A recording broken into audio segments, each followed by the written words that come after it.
Hello friends, welcome to my channel standard entertainment. Friends, ನೀವು ನಮ್ಮ ಚಾನಲ್ಗೆ ಸಬ್ಸ್ಕ್ರೈಬ್ ಆಗಿಲ್ಲ ಅಂತ ಈಗ ಸಬ್ಸ್ಕ್ರೈಬ್ ಆಗಿ ಪಕ್ಕದ ಬೆಲ್ಲೈಕನ್ನ ಕ್ಲಿಕ್ ಮಾಡಿ. ಅಮೃತಧಾರೆ ಧಾರಾವಾಹಿಯ ಶನಿವಾರದ ಸಂಚಿಕೆಯಲ್ಲಿ ಮೊದಲಿಗೆ ಕೊರವಂಜಿ ಭೂಮಿಕಾ ಅವ್ರ ಕೈನ ನೋಡ್ತಿರ್ತಾರೆ.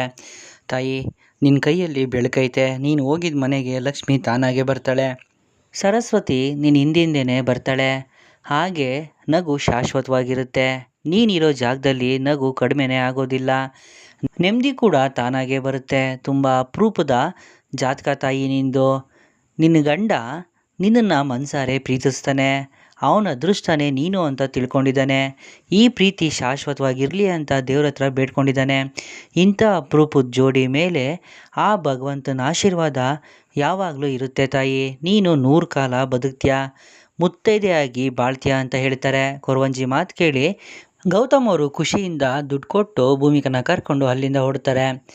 ಭೂಮಿಕಾ ಅವರು ಹಾಗೆ ಹೇಳ್ತಾರೆ ಅಂತ ನನಗೆ ಗೊತ್ತಿತ್ತು, ನನಗಂತೂ ತುಂಬಾ ಖುಷಿ ಆಯಿತು ಅಂತ ಗೌತಮ್ ಹೇಳ್ತಾರೆ. ಆಗ ಭೂಮಿಕಾ, ಗೌತಮ್ ಅವರೇ, ದೇವರು ಏನಾಗಬೇಕು ಅನ್ನೋದನ್ನು ನಮ್ಮ ಹಣೆ ಬರದಲ್ಲಿ ಬರೆದಿರ್ತಾನೆ, ಅದೇ ಆಗೋದು.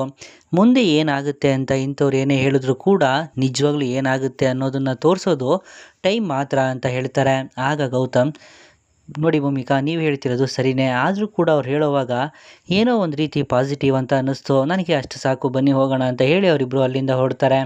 ಮತ್ತೆ ಇಲ್ಲಿ ಲಕ್ಷ್ಮೀಕಾಂತ್ ಅವರು ಆನಂದ್ ಅವ್ರ ಮನೆಗೆ ಬಂದು ಸುಮ್ಮನೆ ಕೂತಿರ್ತಾರೆ. ಆಗ ಆನಂದ್, ಅಲ್ಲ ಅಂಕಲ್, ಏನೋ ಹೇಳಬೇಕು ಅಂತ ಬಂದು ಈ ರೀತಿ ಸುಮ್ಮನೆ ಕೂತಿದ್ದೀರಲ್ಲ, ನಿಮ್ಮನ್ನು ನೋಡ್ತಿದ್ರೆ ವಿಷಯ ಸೀರಿಯಸ್ ಅಂತ ಅನಿಸುತ್ತೆ, ಏನಾಯಿತು ಅಂತ ಕೇಳ್ತಾರೆ.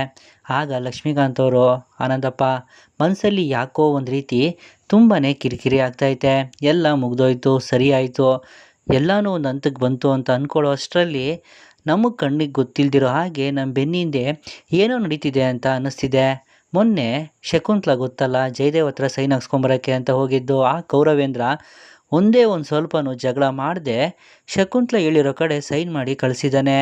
ಇದನ್ನು ನಾನು ಯಾಕೋ ನಂಬೋಕ್ಕಾಗ್ತಿಲ್ಲ, ಇದರಿಂದ ಏನೋ ಮಾಸ್ಟರ್ ಪ್ಲ್ಯಾನ್ ಇರ್ಬೋದು ಅಂತ ಅನ್ನಿಸ್ತಿದೆ ಅಂತ ಹೇಳ್ತಾರೆ.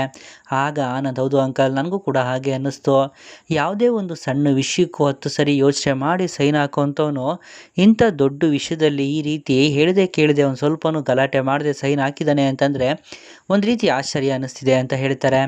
ಆಗ ಲಕ್ಷ್ಮೀಕಾಂತ್ ಅವರು, ಹೌದು ಆನಂದಪ್ಪ, ಆ ಜಯದೇವ್ ಇದಾನಲ್ಲ, ಲಾಭ ಇಲ್ಲ ಅಂತಂದರೆ ಏನು ಕೆಲಸನೂ ಮಾಡೋದಿಲ್ಲ, ತನ್ನ ಕಣ್ಮುಂದೆ ಯಾರಾದರೂ ಸಾಯ್ತಿದ್ರು ಕೂಡ ಅವರಿಂದ ಲಾಭ ಇಲ್ಲ ಅಂತಂದರೆ ಹೊತ್ಕೊಂಡು ಹೋಗ್ತಾನೋ ಹೊರತು ಅವ್ರಿಗೆ ಸಹಾಯ ಮಾಡಬೇಕು ಅಂತ ಅವನು ಯೋಚನೆ ಮಾಡೋದೇ ಇಲ್ಲ.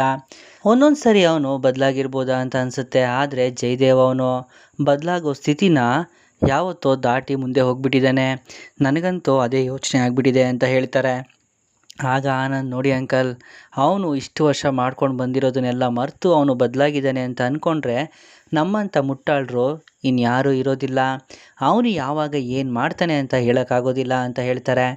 ಆಗ ಲಕ್ಷ್ಮೀಕಾಂತ್ ಅವರು, ಹೌದು ಆನಂದಪ್ಪ, ಅದಕ್ಕೆ ಅನುಮಾನ ತಪ್ಪಾದರೂ ಎಚ್ಚರ ತಪ್ಪಾರ್ದು ಅಂತ ಹೇಳ್ತಾರೆ. ಹೌದು ಅಂಕಲ್, ಎಲ್ಲರೂ ಕೂಡ ನೆಮ್ಮದಿಯಾಗಿದ್ದಾರೆ ಅಲ್ವಾ, ಅದಕ್ಕೆ ನನ್ನ ಕಡೆ ಗಮನ ಇರೋದಿಲ್ಲ ಅಂತ ಅವನು ಯಾವಾಗ ಏನು ಬೇಕಾದರೂ ಮಾಡ್ಬೋದು ಅಂತ ಹೇಳ್ತಾರೆ.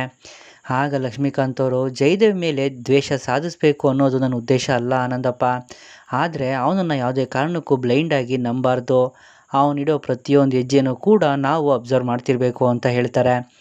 ಮತ್ತು ಇಲ್ಲಿ ಭೂಮಿಕಾ ಗೌತಮ್ ಅವ್ರನ್ನ ಜ್ಯುವೆಲ್ರಿ ಶಾಪ್ಗೆ ಕರ್ಕೊಂಡು ಬರ್ತಾರೆ, ಮತ್ತು ಉಂಗುರ ಸೆಲೆಕ್ಟ್ ಮಾಡಿ ಅಂತ ಹೇಳ್ತಾರೆ. ಆಗ ಗೌತಮ್ ಅವರು, ನೀವಿಲ್ಲಿ ಕರ್ಕೊಂಬಂದಿದ್ದು ನೋಡಿ ನನಗೆ ಟ್ಯಾಕ್ಸ್ ಹಾಕ್ತೀರಾ ಅಂತ ಅಂದ್ಕೊಂಡೆ, ಇದೇನು ರೀ ಸರ್ಪ್ರೈಸು, ನೀವೇ ನನಗೆ ಉಂಗುರ ಕೊಡಿಸ್ತಿದ್ದೀರಾ, ಬರೀ ಗಂಡಸರು ಉಂಗುರ ಮಾತ್ರ ತರಿಸಿದ್ದೀರಾ ಅಂತ ಕೇಳ್ತಾರೆ. ಆಗ ಭೂಮಿಕಾ, ಇವತ್ತು ನನ್ನ ಕಡೆಯಿಂದ ನಿಮಗೆ ಗಿಫ್ಟು, ಅದಕ್ಕೆ ನನಗೆ ನಾನೇ ಟ್ಯಾಕ್ಸ್ ಹಾಕ್ಕೊತಿದ್ದೀನಿ ಅಂತ ಹೇಳ್ತಾರೆ. ಆಗ ಗೌತಮ್ ಅವರು, ಸರಿ, ಹಾಗಾದರೆ ನೀವೇ ನನಗೆ ಉಂಗುರನ ಸೆಲೆಕ್ಟ್ ಮಾಡಿ, ಮತ್ತು ಜಾಸ್ತಿ ಫ್ಯಾನ್ಸಿ ಎಲ್ಲ ಇರಬಾರ್ದು, ಸಿಂಪಲಾಗಿರಬೇಕು ಅಂತ ಹೇಳ್ತಾರೆ. ಭೂಮಿಕಾ ಒಂದು ರಿಂಗ್ನ ಸೆಲೆಕ್ಟ್ ಮಾಡಿ ಗೌತಮ್ ಬೆರಳಿಗೆ ಹಾಕ್ತಾರೆ. ಇಷ್ಟ ಆಯಿತಾ ಗೌತಮ್ ಅವರೇ ಅಂತ ಕೇಳ್ತಾರೆ. ನಿಮ್ಗೆ ಇಷ್ಟ ಆಯಿತಾ ಅಂತ ಗೌತಮ್ ಪ್ರಶ್ನೆ ಮಾಡ್ತಾರೆ.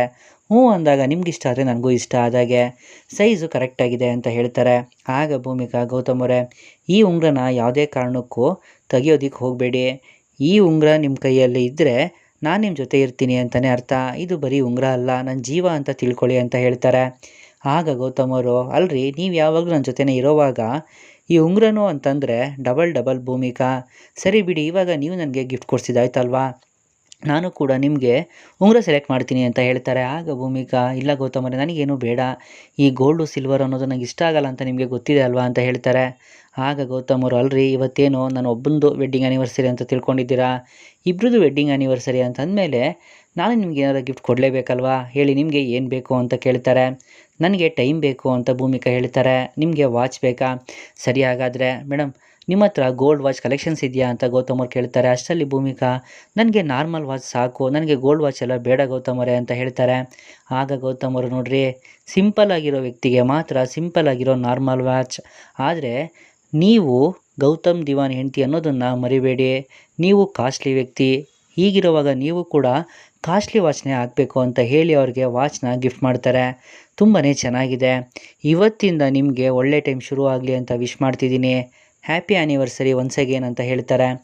ಆಗ ಭೂಮಿಕಾ ಸಮಯ ನನ್ನಿಂದ ದೂರ ಆಗ್ತಿದೆ, ಇದ್ರ ಸಂಕೇತನೇ ಈ ವಾಚ್ ಇರ್ಬೋದು. ನನ್ನ ಟೈಮ್ ಸರಿ ಇಲ್ಲ ಅನ್ನೋವಾಗಲೇ ನೀವು ನನಗೆ ವಾಚ್ನ ಗಿಫ್ಟಾಗಿ ಕೊಟ್ಟಿದ್ದೀರಾ ಗೌತಮ್ ಅವರೇ ಅಂತ ಮನಸ್ಸಲ್ಲಿ ಯೋಚನೆ ಮಾಡ್ತಿರ್ತಾರೆ. ಆಗ ಗೌತಮ್ ಅವರು, ಭೂಮಿಕಾ ನೀವು ನನಗೆ ಗಿಫ್ಟ್ ಕೊಟ್ಟಿದ್ದಾಯಿತು, ನಾನು ಕೂಡ ನಿಮಗೆ ಗಿಫ್ಟ್ ಕೊಟ್ಟಿದ್ದಾಯಿತು, ಇವತ್ತು ಆ್ಯನಿವರ್ಸರಿ ಪ್ರೋಗ್ರಾಮ್ ಇಲ್ಲಿಗೆ ಮುಗೀತಾ ಅಥವಾ ಬೇರೆ ಏನಾದರೂ ಇದೆಯಾ ಅಂತ ಕೇಳ್ತಾರೆ. ಆಗ ಭೂಮಿಕಾ ಇನ್ನೂ ಇದೆ ಅಂತ ಹೇಳ್ತಾರೆ. ಆಗ ಗೌತಮ್ ಅವರು, ಸರ್ಪ್ರೈಸ್ ಮೇಲೆ ಸರ್ಪ್ರೈಸಾ, ಸರಿ ಹಾಗಾದರೆ ಅಂತ ಹೇಳಿ ತೊಗೊಂಡಿರೋ ಗಿಫ್ಟ್ನ ಬಿಲ್ ಮಾಡಿಸಿ ಮೂವಿ ನೋಡೋಕ್ಕೆ ಅಂತ ಹೇಳಿ ಥಿಯೇಟ್ರಿಗೆ ಹೋಗ್ತಾರೆ. ಮತ್ತೆ ಇಲ್ಲಿ ಶಕುಂತಲ ಅವರು ಜೇಡಿ ಜೊತೆ ಫೋನಲ್ಲಿ ಮಾತಾಡ್ತಾ ಇರ್ತಾರೆ. ನೋಡು, ಇನ್ಮುಂದೆ ನೀನು ಅವಳ ವಿಷಯದಲ್ಲಿ ತುಂಬಾ ಹುಷಾರಾಗಿರಬೇಕು, ಅವಳ ವಿಷಯದಲ್ಲಿ ನೀನು ಒಂದು ಹೆಜ್ಜೆ ಇಡಬೇಕು ಅಂದರೂ 1000 ಸರಿ ಯೋಚನೆ ಮಾಡಬೇಕು. ಯಾಕಂದರೆ ಈಗ ಅವಳು ಆರ್ಡಿನರಿ ಹೆಂಗ್ಸಲ್ಲ, ಅವಳೀಗ ಪೊಲೀಸ್ ಆಫೀಸರ್ ಅಂತ ಹೇಳ್ತಾರೆ. ಮಾಮ್ ಏನು ಹೇಳ್ತಿದ್ಯಾ? ಹಾಗಂತ ಅವಳು ಏನೇ ಮಾಡಿದ್ರು ನಾವು ನೋಡ್ಕೊಂಡು ಸುಮ್ಮನೆ ಇರೋಕ್ಕಾಗುತ್ತಾ? ನನಗಾಗಲ್ಲ ಮಾಮ್, ಅವಳಿಗೆ ಏನಾದರೂ ಮಾಡೋ ತನಕ ನನಗೆ ನೆಮ್ಮದಿ ಇರಲ್ಲ ಅಂತ ಜೇಡಿ ಹೇಳ್ತಾರೆ. ಇದನ್ನೇ ನಾನು ಹೇಳ್ತಾ ಇರೋದು, ನೀನೇನು ಮಾಡೋಕ್ಕೆ ಹೋಗ್ಬೇಡ, ಸುಮ್ಮನೆ ಇರು ಅಂತ, ನನ್ನ ಮಾತೇ ಕೇಳಲ್ವಲ್ಲ ನೀನು ಅಂತ ಹೇಳ್ತಾರೆ. ಆಗ ಜೇಡಿ, ಮಾಮ್ ಏನು ನಿನ್ನ ಮಾತಿನ ಅರ್ಥ? ನಿನ್ನ ಮಗ ಕೈಲಾಗದೇ ಇರೋ ಥರ ಕೂತ್ಕೋಬೇಕಾ ಅಂತ ಹೇಳ್ತಾರೆ. ಸುಮ್ಮನೆ ಇರು ಅಂತ ನಾನೆಲ್ಲಿ ಹೇಳಿದೆ, ನೀನು ತಾಳ್ಮೆಯಿಂದ ಇರು ಅಂತ ಅಷ್ಟೇ ಹೇಳಿದ್ದು. ಅವಳ ವಿಷಯದಲ್ಲಿ ಕೋಪ ತೋರಿಸ್ದೆ ಬುದ್ಧಿ ಉಪಯೋಗಿಸು, ಆಗ ಎಲ್ಲ ನಿನಗೆ ಅರ್ಥ ಆಗುತ್ತೆ. ಅವಳು ಬುದ್ಧಿವಂತಿಕೆಯಿಂದ ಆಟ ಆಡ್ತಾ ಇದ್ದಾಳೆ, ನೀನೇನಾದರೂ ಒಂದು ಸಣ್ಣ ತಪ್ಪು ಮಾಡಿದ್ರೂ ಸಾಕು, ಅದಕ್ಕೆ ದೊಡ್ಡ ಬೆಲೆ ತರಬೇಕಾಗುತ್ತೆ. ನೀನು ಅದ್ರ ಬಗ್ಗೆ ಯೋಚನೆ ಮಾಡೋ, ನೀನು ಸದ್ಯಕ್ಕೆ ಕೋಪ ತೋರಿಸ್ಬೇಡ, ತಾಳ್ಮೆಯಿಂದ ಇರು ಅಂತ ಹೇಳ್ತಾರೆ. ಆಯಿತು ಮಾಮ್, ನೀನು ಹೇಳಿದಾಗೆ ನಾನು ಈ ಸರಿ ಏನು ಮಾತಾಡದೆ ಏನೂ ಮಾಡದೆ ಸುಮ್ಮನೆ ಇರ್ತೀನಿ. ಈ ಲೆಕ್ಕ ಇಲ್ಲ ಇಲ್ಲಿಗೆ ಮುಗ್ದೋಗೋದಿಲ್ಲ, ಇನ್ನೂ ಬಾಕಿ ಇದೆ, ನಾನಂತ ಅವಳನ್ನು ಸುಮ್ಮನೆ ಬಿಡೋದಿಲ್ಲ ಅಂತ ಹೇಳ್ತಾರೆ. ಆಗ ಶಕುಂತಲ, ನೀನೇನಾದ್ರು ತಪ್ಪು ಮಾಡಲಿ ನಿನ್ನ ಹಿಡ್ದಾಕ್ಬೇಕು ಅಂತ ಅವಳು ಹೊಂಚಾಕಿ ಕಾಯ್ತಾ ಇದ್ದಾಳೆ. ನೀನು ಆದಷ್ಟು ಹುಷಾರಾಗಿರು ಜೈ, ನೀನು ಜಾಸ್ತಿ ತಲೆ ಕೆಡಿಸ್ಕೋಬೇಡ, ನೇರವಾಗಿ ಸಿಕ್ಕಿದಾಗ ಇದ್ರ ಬಗ್ಗೆ ಮಾತಾಡೋಣ ಅಂತ ಹೇಳಿ ಶಕುಂತಲ ಅವರು ಫೋನ್ ಕಟ್ ಮಾಡ್ತಾರೆ. ಜೇಡಿಗೆ ತುಂಬಾ ಬೇಜಾರಾಗುತ್ತೆ. ಮತ್ತೆ ಇಲ್ಲಿ ಮಂದಾಕಿನಿ ಮಹಿ ಮಾತಾಡ್ತಾ ಇರ್ತಾರೆ. ಅವನು ಫೋನ್ ಮಾಡಿಲ್ವಾ, ಅವನಿಗೊಂದು ಫೋನ್ ಮಾಡು ಅಂತ ಹೇಳ್ತಾರೆ. ಆಗ ಮಹಿ, ಅವ್ನ ಫೋನ್ ಸ್ವಿಚ್ ಆಫ್ ಆಗಿದೆ ಅತ್ತೆ ಅಂತ ಹೇಳ್ತಾರೆ. ಇನ್ನೂ ಸರಿ ಟ್ರೈ ಮಾಡೋ ಅಂತ ಮಂದಾಕಿನಿ ಹೇಳ್ತಾರೆ. ಮಹಿ ಜೀವಾಗೆ ಫೋನ್ ಮಾಡ್ತಾರೆ. ಸ್ವಿಚ್ ಆಫ್ ಅಂತ ಬರ್ತಿದ್ಯಾ, ಅವ್ನು ಯಾಕೋ ತುಂಬಾ ಅತಿ ಆಯಿತು, ಒಂದು ಫೋನ್ ಕೂಡ ಮಾಡಿಲ್ಲ, ಇವತ್ತು ಅದೆಷ್ಟೊತ್ತು ಮನೆಗೆ ಬರ್ತಾನೋ ಬರಲಿ, ಇವತ್ತು ಏನು ಸ್ಪೆಷಲ್ ಅನ್ನೋದೇ ಮರ್ತು ಬಿಟ್ಟಿದ್ದಾನೆ, ಅವ್ನು ಯಾಕೋ ತುಂಬ ಅತಿ ಆಯಿತು ಅಂತ ಹೇಳ್ತಾರೆ. ಅದೇ ಸಮಯಕ್ಕೆ ಜೀವ ಮನೆಗೆ ಬರ್ತಾರೆ. ಅವ್ರ ಪಾಡಿಗೆ ಅವರು ಮೆಟ್ಲತ್ತಕ್ಕೆ ಹೋಗ್ತಾರೆ. ಆಗ ಮಂದಾಕಿನಿಗೆ, ನಿಂತ್ಕೊಳ್ಳೋ ಅಲ್ಲಿ, ನೀನು ಏನು ಅಂದ್ಕೊಂಡಿದ್ಯಾ, ಯಾಕೆ ಇಷ್ಟು ಲೇಟಾಗಿ ಬಂದಿದ್ಯಾ, ಫೋನ್ ನೋಡಿದರೆ ಸ್ವಿಚ್ ಆಫ್ ಮಾಡ್ಕೊಂಡಿದ್ಯಾ, ಇವತ್ತು ಏನು ಸ್ಪೆಷಲ್ ಅಂತ ಗೊತ್ತಿದೆಯಾ ನಿನಗೆ, ಪಾಪ ಮಗು ಬೆಳಗ್ಗೆಯಿಂದ ನಿನಗೋಸ್ಕರನೇ ಕಾಯ್ತಾ ಇದ್ದಾಳೆ ಅಂತ ಹೇಳ್ತಾರೆ. ಜೀವ ಅವ್ರನ್ನೇ ನೋಡ್ತಾ ಇರ್ತಾರೆ. ಆಗ ಮಂದಾಕಿನಿ, ಜೀವ ಯಾಕೋ ಹೀಗೆ ಆಡ್ತಿದ್ಯಾ ನೀನು, ಇವತ್ತು ನಿಮ್ಮ ವೆಡ್ಡಿಂಗ್ ಆ್ಯನಿವರ್ಸರಿ ಇದೆ, ನೀನು ನೋಡಿದ್ರೆ ಏನು ಗೊತ್ತೇ ಇಲ್ಲ ಅನ್ನೋ ಹಾಗೆ ನಿನ್ನ ಪಾಡಿಗೆ ನೀನು ಹೋಗ್ಬಿಟ್ರೆ ಹೇಗೆ, ಪಾಪ ಮಹಿಗೆ ತುಂಬಾ ಬೇಜಾರಾಗಿದೆ ಅಂತ ಹೇಳ್ತಾರೆ. ಆಗ ಜೀವ, ಸಾರಿ ಅಮ್ಮ, ನಾನು ಬೇಕು ಅಂತ ಮಾಡಿಲ್ಲ, ಸಾರಿ ಮಹಿ ಅಂತ ಹೇಳ್ತಾರೆ. ಅವಳಿಗೂ ಬೇಜಾರಾಗುತ್ತೆ ಕಣೋ, ಆಗಿದ್ದಾಗೋಯ್ತು, ಈಗ ನೀವಿಬ್ಬರು ಹೊರಗಡೆ ಹೋಗಿ ಸುತ್ತಾಡ್ಕೊಂಡು ಬನ್ನಿ, ಈ ದಿನ ಇಲ್ಲಿಗೆ ಮುಗಿಯೋದು ಬೇಡ ಅಂತ ಹೇಳ್ತಾರೆ. ಆಗ ಜೀವ, ಸರಿ ಅಮ್ಮ ಅಂತ ಹೇಳಿ, ಮಹಿ ಸಾರಿ, ನಾನು ಬೇಕು ಅಂತ ಹೀಗೆ ಮಾಡಿದ್ದಲ್ಲ ಅಂತ ಹೇಳ್ತಾರೆ. ಇಟ್ಸ್ ಓಕೆ ಜೀವ, ನನಗೆಲ್ಲ ಅರ್ಥ ಆಗುತ್ತೆ ಅಂತ ಮಹಿ ಹೇಳ್ತಾರೆ. ಆಗ ಮಂದಾಕಿನಿ, ಏನೇ ನೀನು, ನಿನ್ನ ಪರವಾಗಿ ನಾನು ಮಾತಾಡ್ತಾ ಇದ್ದೀನಿ, ನೀನು ನೋಡಿದ್ರೆ ಸಿಂಪಲಾಗಿ ಇಟ್ಸ್ ಓಕೆ ಅಂತ ಹೇಳ್ತಿದ್ಯಲ್ಲ, ಒಳ್ಳೆ ಕತೆ ಆಯಿತು ನಿಮ್ಮದು, ಹೀಗೆ ಮಾತಾಡ್ತಾ ಇರ್ತಿರೋ ಅಥವಾ ಹೊರಗಡೆ ಹೋಗಿ ಸುತ್ತಾಡ್ಕೊಂಡು ಬರ್ತಿರೋ ಅಂತ ಹೇಳ್ತಾರೆ. ಹೋಗ್ತೀವಿ ಅಮ್ಮ ಅಂತ ಜೀವ ಹೇಳ್ತಾರೆ. ಸರಿಯತ್ತೆ, ನಾನು ಹೋಗಿ ರೆಡಿ ಆಗ್ತೀನಿ ಅಂತ ಮಹಿ ಹೇಳ್ತಾರೆ. ಮಹಿ ಅಲ್ಲಿಂದ ಹೋಗ್ತಾರೆ. ಆಗ ಜೀವ ಒಂದು ಕಡೆ ಜಯದೇವ್ ವಿಷಯ, ಇನ್ನೊಂದು ಕಡೆ ಮಹಿ, ಎರಡನ್ನೂ ಹೇಗೆ ನಿಭಾಯಿಸ್ಬೇಕು ಅಂತಲೇ ಗೊತ್ತಾಗ್ತಾ ಇಲ್ಲ. ಇವತ್ತು ಎಲ್ಲ ಮರೆತು ಮಹಿ ಜೊತೆ ಒಳ್ಳೆ ಟೈಮ್ ಸ್ಪೆಂಡ್ ಮಾಡಬೇಕು ಅಂತ ಜೀವ ಯೋಚನೆ ಮಾಡ್ತಾ ರೂಮ್ ಒಳಗಡೆ ಬರ್ತಾರೆ. ಮಹಿ ಸುಮ್ಮನೆ ಕೂತಿರ್ತಾರೆ. ಮಹಿ, ಸಾರಿ, ನಾನು ಬೇಕು ಅಂತ ಹೀಗೆಲ್ಲ ಮಾಡಿದ್ದಲ್ಲ ಅಂತ ಹೇಳ್ತಾರೆ. ಜೀವ, ಸಾರಿ ಕೇಳಿಬಿಟ್ರೆ ಎಲ್ಲ ಸರಿ ಹೋಗುತ್ತಾ, ನಾನು ನಿನಗೋಸ್ಕರನೇ ಕಾಯ್ತಾ ಇದ್ದೆ, ಇತ್ತೀಚೆಗೆ ನೀನು ಎಲ್ಲೋಗ್ತೀಯ ಏನು ಮಾಡ್ತೀಯ ಅಂತಲೇ ಗೊತ್ತಾಗಲ್ಲ, ಫೋನ್ ನೋಡಿದರೆ ಸ್ವಿಚ್ ಆಫ್ ಮಾಡ್ಕೊಂಡಿದ್ಯಾ, ನನಗೆ ತುಂಬ ಭಯ ಆಗುತ್ತೆ, ನೀನು ಮತ್ತೆ ಯಾರ ಜೊತೆ ಏನು ಕಿರಿಕ್ ಮಾಡ್ಕೊಂಡೋ, ಏನು ಪ್ರಾಬ್ಲಮ್ ಆಯಿತು ಅಂತ ಟೆನ್ಷನ್ ಆಗ್ತಾ ಇರುತ್ತೆ ಗೊತ್ತಾ, ಒಂದು ಮೆಸೇಜ್ ಮಾಡಿ ಐ ಆಮ್ ಓಕೆ ಅಂತ ಹೇಳಿದ್ರೆ ಆಗುತ್ತಲ್ವಾ, ನೀನು ಮನೆಯವ್ರ ಬಗ್ಗೆನೂ ಸ್ವಲ್ಪ ಯೋಚನೆ ಮಾಡಬೇಕು ಅಲ್ವಾ ಜೀವ ಅಂತ ಹೇಳ್ತಾರೆ. ಆಗ ಜೀವಾಗೆ ಬೇಜಾರಾಗುತ್ತೆ. ನಾನೀಗ ಏನು ಮಾಡ್ತಾ ಇದ್ದೀನಿ ಅಂತ ಗೊತ್ತಾದರೆ ಇವಳಿಗೆ ತುಂಬ ಬೇಜಾರಾಗುತ್ತೆ, ಈಗಲೇ ಆ ವಿಷಯನ ಹೇಳೋದು ಬೇಡ ಅಂತ ಯೋಚನೆ ಮಾಡ್ತಾ ಇರ್ತಾರೆ. ಆಗ ಮಹಿ, ಜೀವ ಏನು ಯೋಚನೆ ಮಾಡ್ತಿದ್ಯಾ ಅಂತ ಕೇಳ್ತಾರೆ.